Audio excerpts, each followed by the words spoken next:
Les matins de France Culture, Guillaume Erner. Et ses conséquences sociales, conséquences dans la rue, bien sûr, tous vos journaux reviennent sur cet événement. Pour en parler, pour évoquer cette 9e journée de mobilisation, une mobilisation importante, des heures également. Nous sommes en compagnie de Fabien Jobard en duplex avec nous. Bonjour Fabien Jobard. Bonjour. Vous êtes directeur de recherche au CNRS, chercheur au Centre de recherche sociologique sur le droit et les institutions pénales. Et puis dans ce studio, je suis en compagnie du sociologue Michel Viviorca. Bonjour.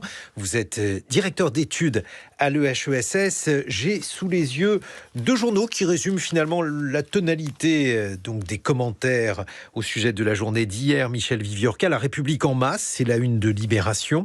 Loin de l'essoufflement sur lequel misait l'exécutif, la mobilisation de jeudi a vu déferler dans toute la France un nombre de manifestants en hausse. Et puis Le Parisien, avec cette fois-ci une scène de violence urbaine, mobilisation et violence au sujet de la réforme des retraites. Votre commentaire, quelle une faut-il choisir, Michel Viviorca? Les deux disent des choses assez proches quand même, je trouve.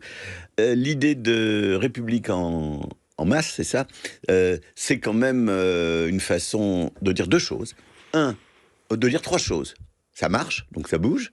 Mais ce qui bouge, c'est pas le parti du chef de l'État, ou l'ancien parti, puisque entre-temps il a changé de nom, et c'est la République qui se défend.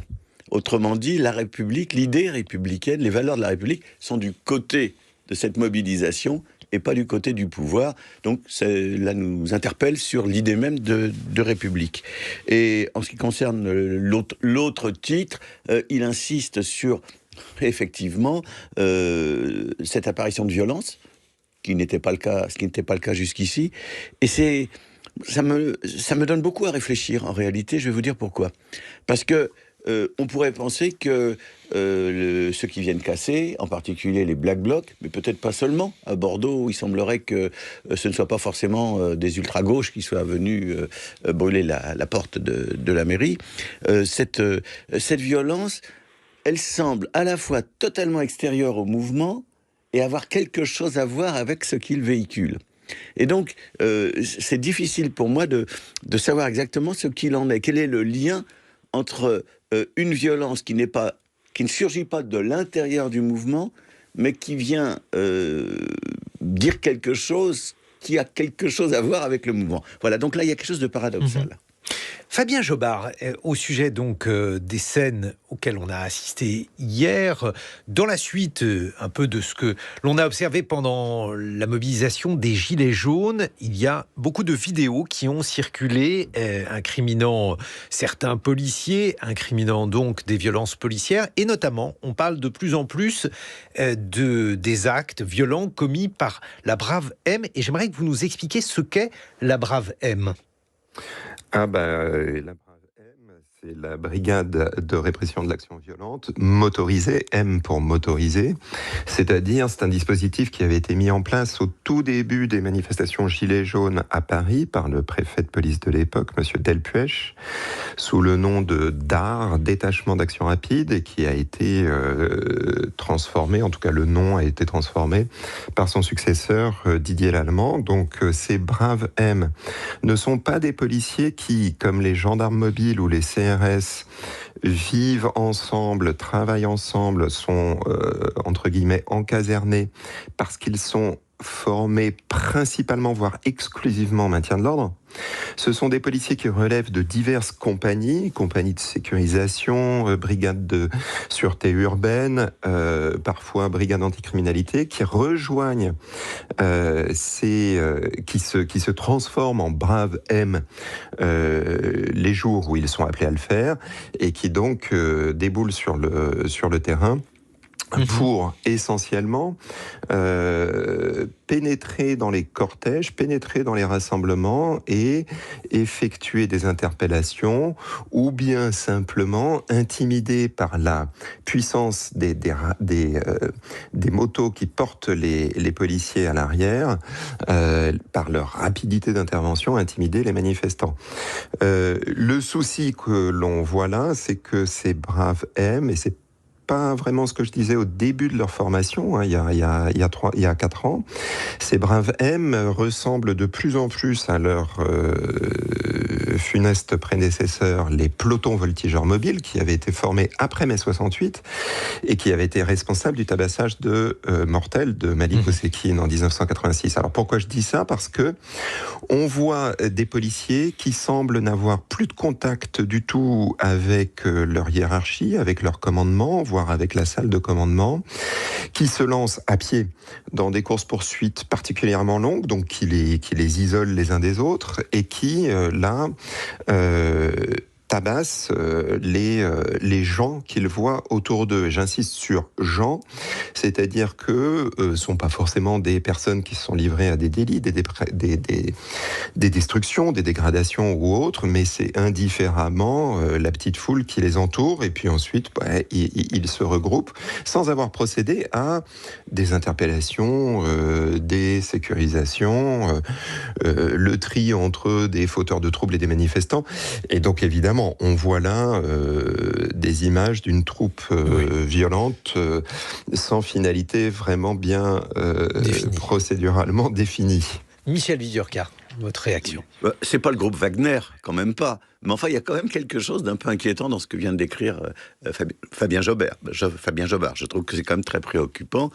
Et on le voit très nettement, on l'entend plutôt très nettement quand on écoute les responsables de certains syndicats. En particulier, j'ai entendu ça de la bouche de la CGT, qui explique il y a des braves gens qui se font arrêter, piétiner, etc., parce qu'ils sont là.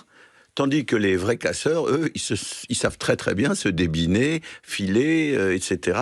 Que, autrement dit, contrairement au discours du ministre Darmanin qui dit il y a la bonne manifestation, les bons, comment dirais-je, les gens bien encadrés, la CGT, tout ça c'est très bien, et puis il y a les méchants casseurs ailleurs.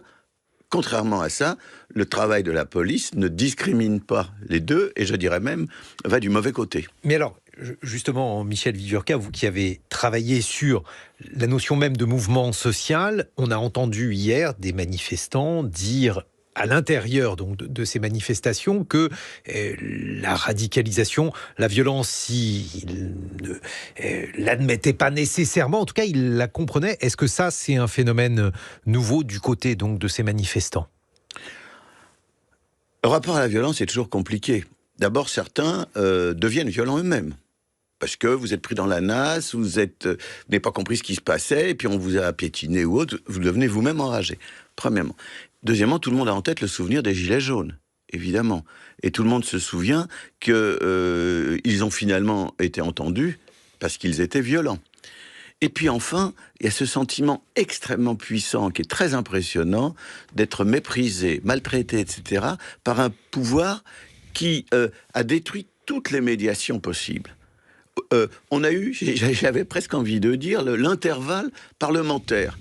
Et on a vu un peu les partis. Mais ça y est, aujourd'hui, on n'en entend plus parler. D'ailleurs, on ne voit plus beaucoup les parlementaires, ni même d'ailleurs beaucoup les ministres. Qu'est-ce qu'on a ?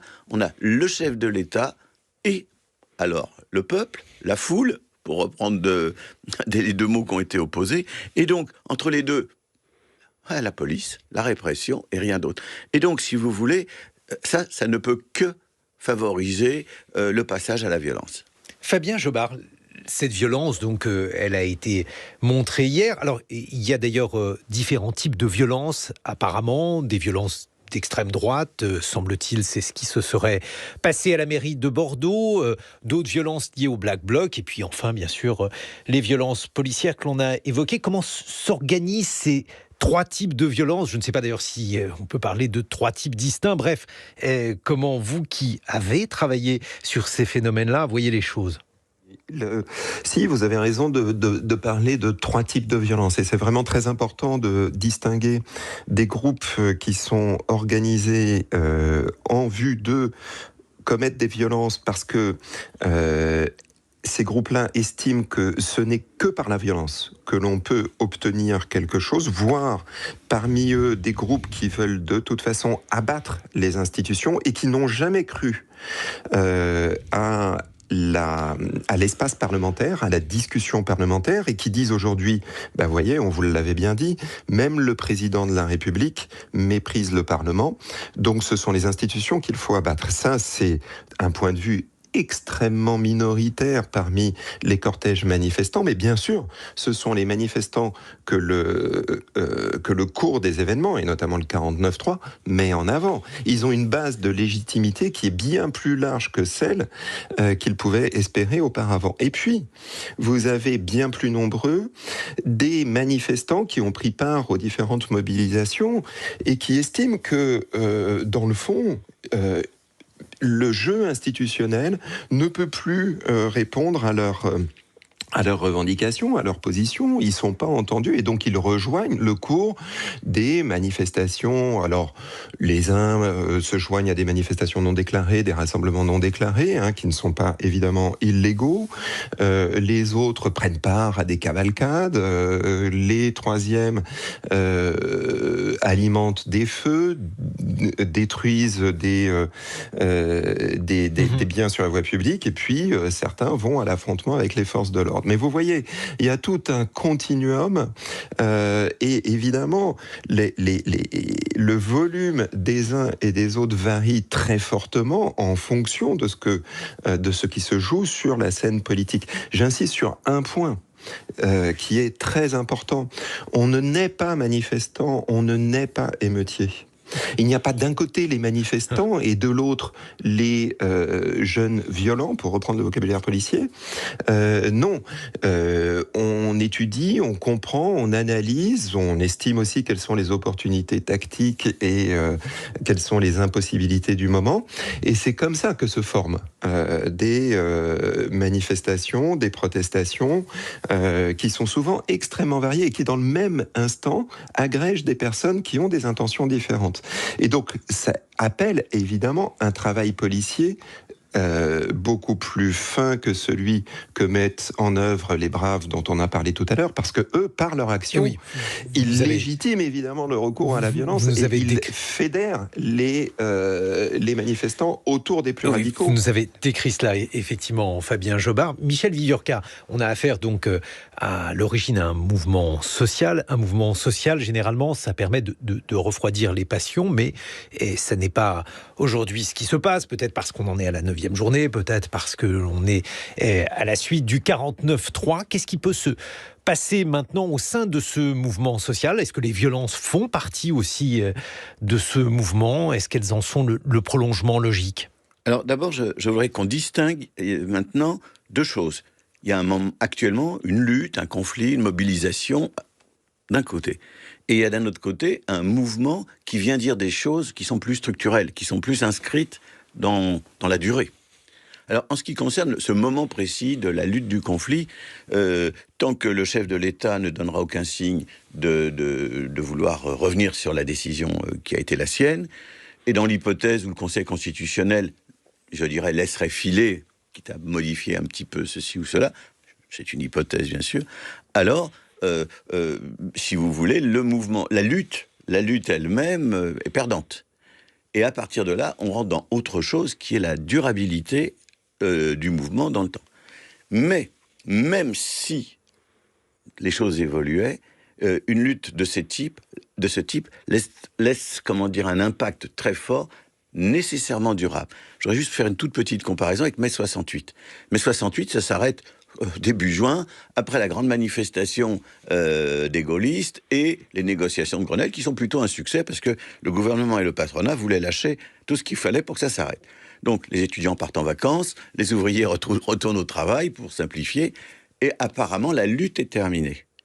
Mais pendant 8 ou 10 ans, on a vécu dans la retombée du mouvement de mai 68, on a parlé d'années de plomb, même pour la France c'était un peu excessif, enfin une effervescence qui ne s'arrête à mon avis que vers 78-79. Donc pour vous répondre, il y aura le dénouement de la lutte elle-même, personne ne sait encore ce qu'il en sera, mais qui sera peut-être dans quelques jours ou quelques semaines, et puis ensuite il y aura tout ce qui viendra, surtout s'il n'y a eu ni négociation, ni écoute de quelque revendication que ce soit. Mais alors, dans ces conditions, que peuvent faire les syndicats ? Est-ce qu'il est donc possible donc d'envisager une succession de ces journées ? Il y en a une qui est annoncée mardi prochain. Si ces journées de mobilisation ne font pas céder le gouvernement, ne permettent pas d'amender ce projet de loi, quelle peut être la marge de manœuvre de ces syndicats, Michel Viviorca ? Alors, le miracle jusqu'ici de l'action syndicale, et ça, on le doit beaucoup au tandem Martinez-Berger, le miracle, c'est l'intersyndicale, c'est-à-dire l'attelage du réformisme et de la radicalité. Donc c'est ça qui a donné toute sa force à ce mouvement. On est les deux à la fois, on est les deux faces du même mouvement. Alors, est-ce que cet attelage va perdurer ? Je pense que ça peut perdurer parce qu'il y a encore quelque chose qui va lier très fortement une mobilisation assez durable, qui est ce projet de référendum. Autrement dit, il y a encore un horizon institutionnel, un référendum. Bon, le jour où ce référendum, alors ou bien il est accepté, et là on en prend pour 9 mois, je crois, de collecte des signatures. Donc dans une telle ambiance, on peut imaginer des meetings, des rassemblements, des actions coup de poing, enfin toutes sortes de choses pour chauffer en quelque sorte la population et que la société n'oublie pas en quelque sorte la situation. Donc ça peut maintenir le mouvement. Si ce référendum ne peut pas avoir lieu, s'il n'y a plus du tout de débouché institutionnel, là, je ne sais pas où ça ira. Personne ne peut le dire, mais ça ne s'arrêtera pas et on ne peut pas penser que ça continuera sur un mode réformiste.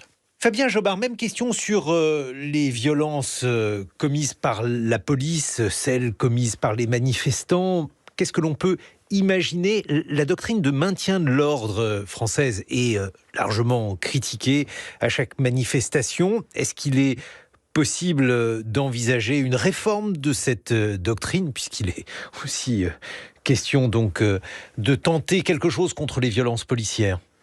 La doctrine, elle est sur le papier, tout est beau, je dirais. C'est pas tellement la doctrine qui est en cause que ces groupes policiers que l'on fait intervenir dans les manifestations, alors que manifestement, ils n'ont pas du tout les mêmes structures de commandement, les mêmes principes d'action, pas la même formation, et ça donne ce que l'on a vu hier. Et au fond, à l'issue du mouvement des Gilets jaunes, une question se posait qui était celle de savoir si l'épisode Gilets jaunes, en termes d'ordre public, l'épisode Gilets jaunes avait été une sorte d'exception, de parenthèse, parce que les Gilets jaunes manifestaient autrement, parce que personne n'avait vu ce mouvement venir, parce que la police et les pouvoirs publics avaient été pris de court, ou bien si on assiste depuis les Gilets jaunes, depuis la contestation de la loi travail au printemps 2016, à un retournement du maintien de l'ordre qui était plutôt sur une trajectoire de pacification depuis un siècle. Ah oui, une sorte de véritable inflexion à cet égard suite aux Gilets jaunes. Merci beaucoup Fabien Jobard d'avoir été avec nous. Je rappelle que vous êtes chercheur au Centre de recherche sociologique sur le droit et les institutions pénales. Michel Viviorca, on se retrouve dans quelques minutes. On va cette fois-ci évoquer le volet institutionnel de cette crise. Y a-t-il donc une possibilité de s'en sortir par cette voie-là ? Est-ce que cette crise est aussi le symptôme d'une crise de nos institutions et de la Ve République ? On en parle dans quelques instants. En attendant, il est 8h sur France Culture. Les matins de France Culture, Guillaume Erner. 9e journée de manifestation hier contre la réforme des retraites, avec un volet peut-être pour en sortir, un volet institutionnel par le biais donc d'un éventuel référendum d'initiative partagée ou d'une décision du Conseil constitutionnel. On en parle avec Laureline Fontaine qui est en duplex. Bonjour, vous êtes professeure de droit public à la Sorbonne Nouvelle Paris 3 et ici même dans ce studio Marianne Cohandet, professeure de droit constitutionnel à l'université Paris 1. Mais avant d'évoquer ce volet constitutionnel, un mot de politique. Michel Viviorca, vous êtes sociologue. Stéphane Robert vient d'évoquer les dégâts politiques de cette réforme. Qu'en pensez-vous ? Écoutez, c'est consternant, mais il n'a pas tout dit. On peut en rajouter encore quelques louches. Premièrement, vous n'avez pas parlé des dégâts géopolitiques. Comment voulez-vous que l'image de la France sorte grandie d'une telle affaire dans un moment où elle essaye justement d'avoir un rôle important, en particulier pour l'Europe ? Deuxièmement, autre dégât pour moi, tout ça... Je commente un petit peu ce que vous venez de dire. Tout ça, un petit fumet, 4e République. On a le sentiment que pour la loi migration, il va être obligé d'essayer de négocier un coup ici, un coup là, enfin, comme pendant la 4e République. Donc on va avoir le pire du gaullisme, l'autoritarisme, et le pire de la 4e République, les arrangements, les petites discussions. Troisième remarque que je voudrais faire, l'abstention va monter. L'abstention, ça fait partie aussi du paysage que vous venez de décrire. Le thème migration est très important. On ne peut pas dire en même temps, nous allons réindustrialiser notre pays à fond, premier volet du discours politique, et en même temps, les migrants, on n'en veut pas beaucoup, on n'en veut pas, etc.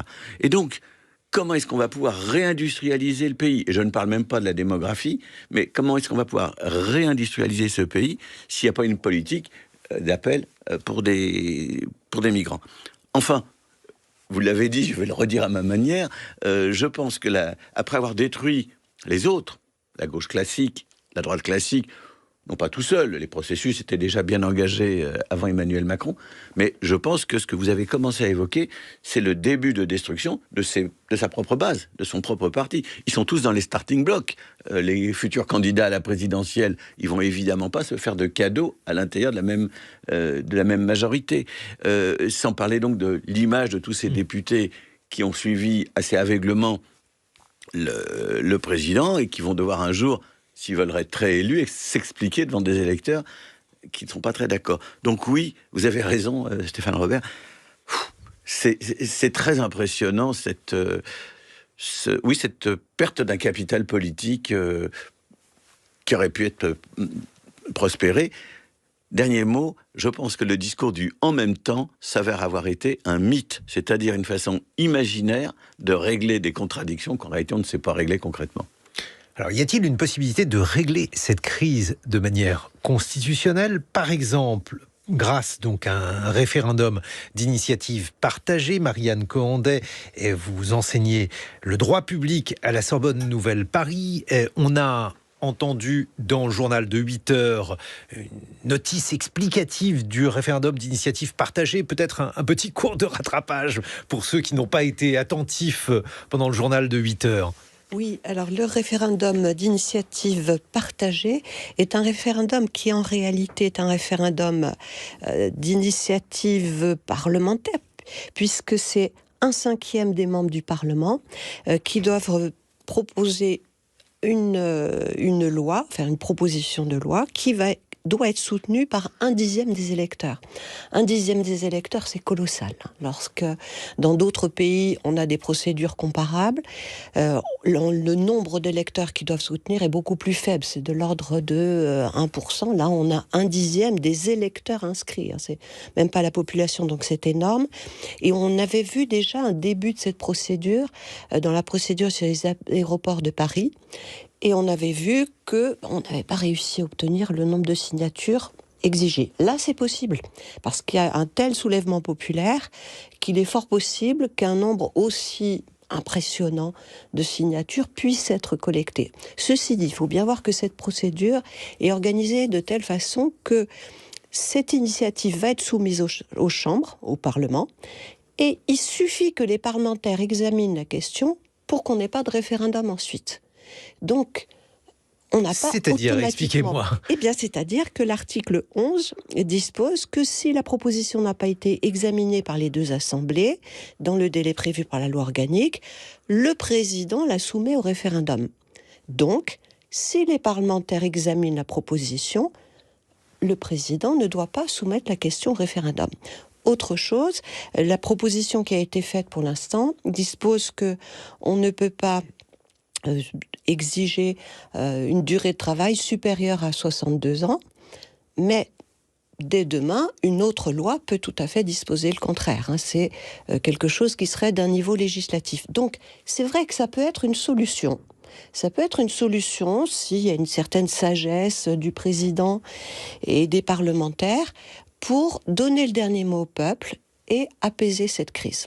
Et puis l'autre solution, ça serait évidemment le Conseil constitutionnel. Votre point de vue, Laureline Fontaine, vous êtes en duplex avec nous. Oui. Et oui, bonjour.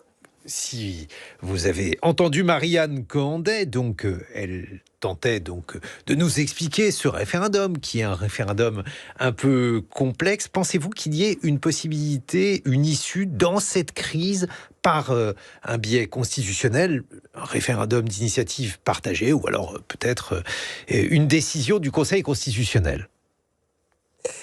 Alors, dans cette situation, je trouve qu'on est bien en peine de trouver des solutions constitutionnelles à la crise, parce que le problème principal, je crois que ce ne sont pas les règles constitutionnelles, mais c'est l'attitude des différents acteurs politiques, c'est la posture des différents acteurs politiques vis-à-vis de ces règles. C'est-à-dire que j'ai le sentiment que il y a une propension des acteurs à intégrer l'éthique de la fonction gouvernante qui est assez faible depuis déjà plusieurs années. Et donc, ce ne sont pas les règles qui posent problème. L'usage, par exemple, de l'article 47.1 de la Constitution pour réformer le système des retraites est un usage qui est clairement contraire à ce qui était prévu au départ lorsque cet article 47.1 a été intégré dans la Constitution. C'est-à-dire, c'était simplement une règle comptable, en quelque sorte. On donnait un droit de regard au Parlement sur les finances de la sécurité sociale, mais ça n'allait pas au-delà. Et là, le gouvernement s'en est servi, au contraire, pour limiter le droit de regard du Parlement sur une réforme, sur des questions aussi importantes que l'âge légal de départ à la retraite. Et il y a un certain nombre de choses qui fonctionnent comme ça.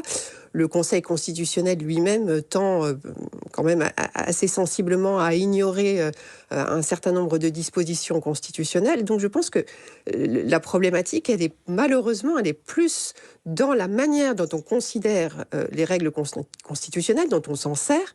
On tend à les considérer comme de simples instruments, alors que ce sont des moyens qui sont en rapport avec des finalités. Sinon, le droit ne sert à rien. Hein. Si on dit simplement c'est un réservoir d'outils dont on peut se servir à sa guise, à quoi sert de poser des règles pour limiter le pouvoir si en fait il s'en sert au contraire pour obtenir plus de pouvoir? Vous voulez dire qu'il y a une utilisation, qu'en réalité le droit ne peut pas neutraliser le politique et qu'il y a toujours un arrière-fond, Laureline Fontaine, un arrière-fond politique au droit, sans bien sûr que le mot politique soit nécessairement péjoratif? Oui, c'est une évidence. C'est-à-dire que le droit ne peut pas tout, évidemment. Il ne peut pas notamment régler l'éthique des gouvernants. C'est l'évidence. Donc, on peut essayer de trouver des mécanismes, c'est ce que souhaitait Montesquieu, des mécanismes qui vont faire que le pouvoir arrête le pouvoir. Et effectivement, il semblerait qu'aujourd'hui, ces mécanismes ne fonctionnent pas. Mais on ne peut pas aller au-delà. Il y a un moment donné où le droit a ses limites. Et donc, on peut trouver effectivement des arrangements, mais si derrière ça ne suit pas, on doit convenir que c'est un échec. Marianne Cohandet, qu'est-ce que vous en pensez? Oui, je pense qu'effectivement, on a une constitution qui, sur le papier, est plutôt intéressante et qui n'est pas respectée. Et tout à l'heure, quand on disait « oh là là, ça va être horrible parce que le président ne pourra plus gouverner », si je lis le texte de la Constitution, j'ai envie de dire « ah bah tant mieux, puisque son rôle, selon la Constitution, ce n'est pas de gouverner. C'est le gouvernement qui doit gouverner. » Et d'où est-ce que le gouvernement doit tenir sa légitimité? Du Parlement. Le Parlement qui est le seul, et l'Assemblée nationale, le seul véritable représentant du peuple, parce que justement, il représente tout le peuple dans sa diversité. Et c'est le Parlement qui doit se choisir un gouvernement, et ce gouvernement qui doit diriger la politique. Le président, selon le texte, est un arbitre. Donc, pour suivre ce que disait Laureline Fontaine, effectivement, si on respecte la Constitution, c'est peut-être pas plus mal que le président ne gouverne pas, mais joue son rôle d'arbitre. Mais alors, dans ces conditions, Marianne Cohandet, si d'aventure le Parlement est divisé en 3 parties, ce qui est un peu la situation actuelle, qu'est-ce que l'on peut imaginer? Puisque dans mes vieux cours de droit constitutionnel, on m'apprenait que le général de Gaulle avait voulu cette constitution pour justement supprimer la République des partis et éviter tout immobilisme. Est-ce que là, on ne risque pas de retrouver cette situation? Alors, oui, mais avant qu'on parle de ça, je voudrais juste revenir sur la question du Conseil constitutionnel pour régler la crise qu'on a évoquée tout à l'heure. Effectivement, le référendum d'initiative partagée pourrait peut-être donner une solution, mais le Conseil constitutionnel peut statuer. Et là, nous sommes un certain nombre à considérer qu'effectivement, le recours à l'article 47.1 est un détournement de procédure. Et que c'est le rôle du Conseil constitutionnel que de sanctionner les détournements de procédure, l'utilisation d'une procédure qui n'est pas faite pour ça. Et on rejoint votre question, justement, le Conseil constitutionnel pourrait censurer sur beaucoup de points, notamment sur le problème de l'égalité homme-femme, dont on parle très peu, mais dont les requérants qui ont fait la saisine au Conseil ont parlé un peu. Et surtout, ce que le Conseil constitutionnel pourrait observer, et j'en reviens à votre question, c'est que sous la 4ème République, effectivement, on avait 3 partis bloqués les uns contre les autres, qui n'arrivaient pas à coopérer. Et c'est pour ça qu'on a adopté des mécanismes de rationalisation du parlementarisme, 49.3, vote bloqué, etc. Ces procédures sont justement faites pour les hypothèses dans lesquelles on n'a pas de majorité absolue. Mais elles ont été conçues pour être utilisées de manière exceptionnelle. Or, ce qu'on observe ici, c'est que on utilise ces armes très dures contre le Parlement de manière systématique, régulière et surtout combinée. Dans l'affaire actuelle, le 49.3, on dit le 49.3 c'est la dictature, mais non, pas du tout. Certes, c'est une procédure très dure, etc., mais ce n'est pas la dictature. C'est un mécanisme qui dit, cette réforme est absolument vitale pour le gouvernement, si vous la votez pas, renversez-nous. Ça peut se concevoir, c'est pas l'idéal de la démocratie, mais ça peut se concevoir, c'est pas la dictature. Ce qui est problématique ici, et ce que le Conseil constitutionnel pourrait censurer, c'est justement la combinaison de toutes ces armes. C'est le fait d'utiliser à la fois le vote bloqué, l'urgence, cette procédure du 47.1 et puis le 49.3 à la fin. Là, c'est trop. C'est trop parce que ça nuit à la clarté, à la sincérité du débat. Laureline Fontaine, est-ce que vous êtes aussi optimiste sur le Conseil constitutionnel ? Quand je dis optimiste sur son aptitude à résoudre la crise, parce que je crois me souvenir que vous étiez moins confiante dans son aptitude à régler ce genre de problème. Oui, alors comme je l'ai dit ailleurs, on n'est jamais à l'abri d'une bonne décision du Conseil constitutionnel. Ça commence mal pour le Conseil constitutionnel si vous dites ça.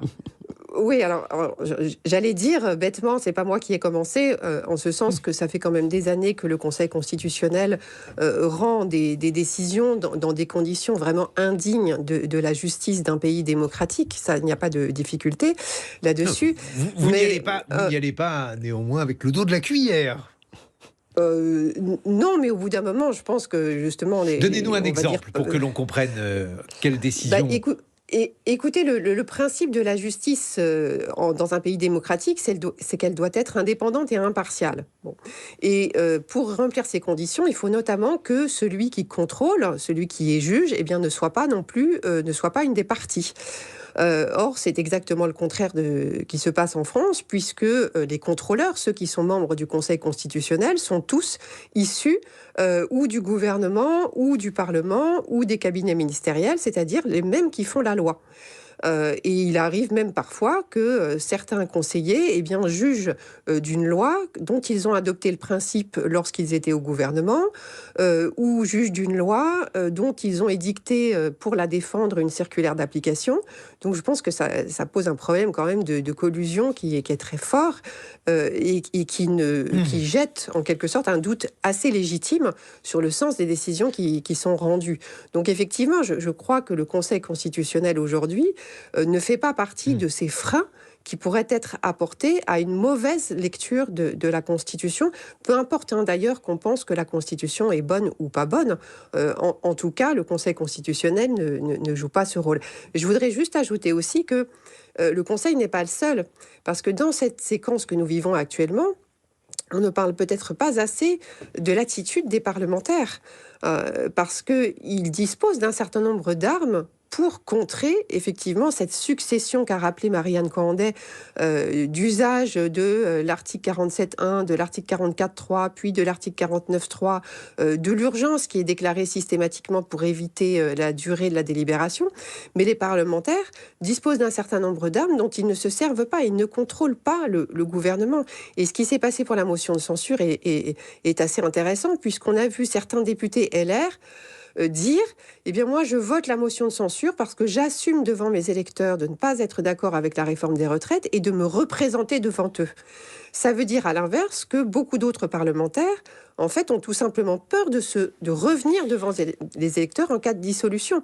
Donc c'est à eux aussi qu'il faut s'adresser. La crise, elle est quand même très générale. Elle ne concerne pas que le gouvernement et le président. Marianne Cohandet, votre point de vue, est-ce que vous êtes aussi pessimiste que Laureline Fontaine sur le Conseil constitutionnel ? Alors, je partage son analyse sur la composition du Conseil. Effectivement, dans la plupart des cours constitutionnels, on a de grands juristes qui sont des grands professionnels. Nous avons beaucoup trop de politiques qui font partie de cette instance. Et donc, ça pose un vrai problème. Qui en a décidé ainsi ? Alors, en fait, c'est là encore la pratique, parce que la Constitution ne dispose rien de particulier sur la composition du Conseil. Qui le nomme ? Et alors, les membres du Conseil constitutionnel sont nommés un tiers par le président de la République, un tiers par le président de l'Assemblée nationale, un tiers par le président du Sénat. Or, comme le Sénat est pratiquement toujours de droite, puisqu'il a été conçu pour être toujours de droite, mathématiquement, on a un Conseil constitutionnel qui est presque toujours de droite. Et de surcroît, ces membres sont recrutés très souvent dans le personnel politique, sans compter qu'il comprend encore les anciens présidents qui n'ont absolument rien à faire ici. Est-ce que ça n'est pas toujours le cas ? Alors, il y a des cours constitutionnels qui sont très politisés. Je pense par exemple aux États-Unis où on a vu quelles pouvaient être les conséquences de cela. Il y en a d'autres qui résistent en Israël. C'est actuellement tout l'enjeu de la colère populaire, en tout cas de la colère d'une partie des Israéliens contre la volonté de réformer cette cour constitutionnelle. Mais elles sont quand même souvent politiques, Marianne Cohandet. Non, beaucoup moins. Là, on a vraiment effectivement les États-Unis c'est un cas extrême. Mais si vous regardez toutes les cours constitutionnelles d'Europe, vous verrez que dans de très nombreux cas, vous avez une composition qui est beaucoup plus pluraliste, au moins. On ne peut pas éviter, les hommes sont des êtres humains, les membres des cours constitutionnels restent des hommes, restent des êtres humains, on ne peut pas éviter qu'ils aient des opinions. Mais au moins, on peut garantir 1, la compétence, 2, le pluralisme. Vous ne les trouvez pas compétents en France ? Alors, ce ne sont pas les plus grands juristes qui sont recrutés. Dans beaucoup de cours constitutionnels, on exige, et y compris aux États-Unis, des juristes de très haut niveau, des gens très solides juridiquement. De très haut niveau et très idéologues. Bien sûr, mais il faut au moins être un juriste très confirmé, ce qui n'est pas toujours le cas au Conseil constitutionnel. Généralement, c'est des juristes, mais qui ne sont pas forcément des spécialistes. Quand vous regardez, par exemple, la composition de la Cour constitutionnelle allemande, ça n'a rien à voir avec notre Conseil constitutionnel. Et dans beaucoup de pays d'Europe, on a des cours constitutionnels qui sont beaucoup moins politiques et avec des gens beaucoup plus compétents et qui ont à leur service aussi des équipes de juristes qui leur permettent d'étudier les questions à fond, alors que au Conseil constitutionnel, ce n'est pas le cas. Laureline Fontaine, votre point de vue ? Oui, alors je voudrais seulement dire que moi je n'insiste pas sur la question du tout juriste. Je ne suis même pas forcément favorable à ce qu'il y ait beaucoup de juristes dans les cours constitutionnels. Pour l'instant, je dis surtout qu'il y a essentiellement des politiques dans le cas français et que c'est ça qui pose problème. Ensuite, moi j'avoue que je plaide plutôt pour une diversité de la composition de ce qui pourrait être en France une cour constitutionnelle où il y aurait sans aucun doute des juristes, mais pas que.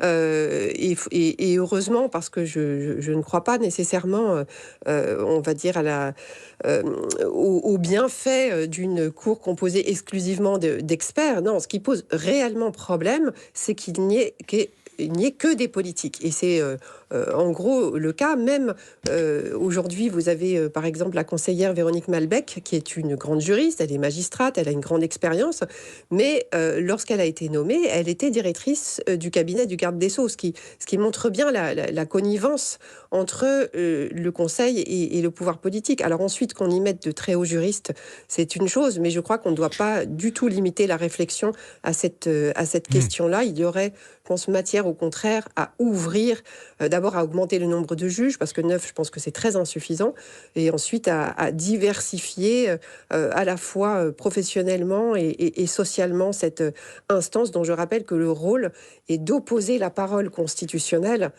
aux gouvernants. Un mot de conclusion, Marianne Cohendet. Est-ce qu'il faudrait alors du coup réformer peut-être, même pas d'ailleurs la Constitution, mais commencer par le Conseil constitutionnel ? Et oui, mais ça passe par une révision constitutionnelle, puisque la nomination des membres est prévue par la Constitution. Mais c'est vrai que si on ne révise pas la Constitution, au moins veiller à cette diversité. Je suis d'accord avec Laureline Fontaine sur le fait qu'on n'a pas nécessairement que des spécialistes, mais qu'il y ait au moins des grands juristes pour éclairer ces décisions. Et c'est un des éléments qu'il faudrait modifier. Mais plus globalement, je persiste à penser que notre 5e République doit être révisée, puisqu'on n'arrive pas à l'appliquer. Le texte n'est pas forcément mauvais au départ, mais il a fait l'objet de tellement de dérives qu'il faudrait le modifier, notamment sur le fait que le Sénat... Oui, des dérives présidentialistes. Ce qu'on voit bien ici, c'est le ras-le-bol des Français par rapport à un pouvoir tellement personnel du président. Ça, les Français n'en veulent plus. Souvenons-nous que même De Gaulle a été mis à la porte en 69. Les Français ne veulent plus d'un président qui domine à ce point les autres pouvoirs. Et je pense qu'on doit avoir une démocratie plus mature que ça, avec plus de débats, plus de collaboration des pouvoirs, plus de discussions, car ce présidentialisme de fait n'est plus supportable. On en a ici la quintessence et on voit le rejet de l'opinion. Merci Marianne Cohendet, professeure de droit constitutionnel à Paris 1. Merci Laureline Fontaine, professeure de droit public à la Sorbonne Nouvelle Paris 3. Dans quelques instants, le point sur l'actualité.